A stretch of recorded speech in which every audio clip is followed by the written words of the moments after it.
De nombreux pèlerins qui se rendent au Mont-Saint-Michel ne montent pas jusqu'à l'abbaye. Certains, incapables de gravir les centaines de marches qui y mènent, s'arrêtent alors à l'église paroissiale de Saint-Pierre, où un Saint-Michel étincelant les accueille. Après 6 mois de travaux, la restauration de l'impressionnante statue et de son autel s'achève. Un chantier typique de l'endroit, c'est-à-dire plutôt sportif.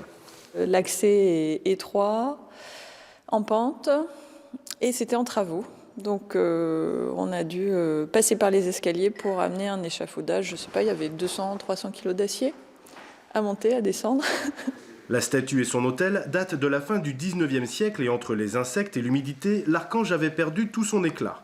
Il aura fallu des mains expertes pour nettoyer l'oxydation et effacer le passage du temps sur cet ensemble de bois recouvert de feuilles d'argent.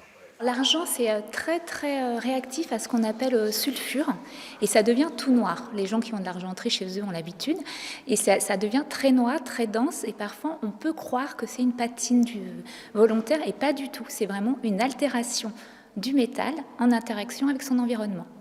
L'opération débutée au mois d'octobre 2018 aura coûté près de 500 000 €. Une somme importante, mais au Mont-Saint-Michel, tout ce qui touche à l'archange est sacré, au propre comme au figuré. À la mairie, cette restauration a été prise très à cœur, quitte à demander de l'aide aux bonnes âmes. Le mécénat nous a rapporté quand même pas moins de 70%.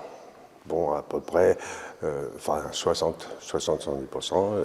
La DRAC a financé aussi, et puis le reste, c'est la commune.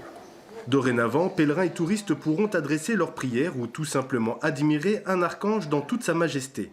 Il a même été décidé de légèrement le tourner pour valoriser son combat avec le dragon.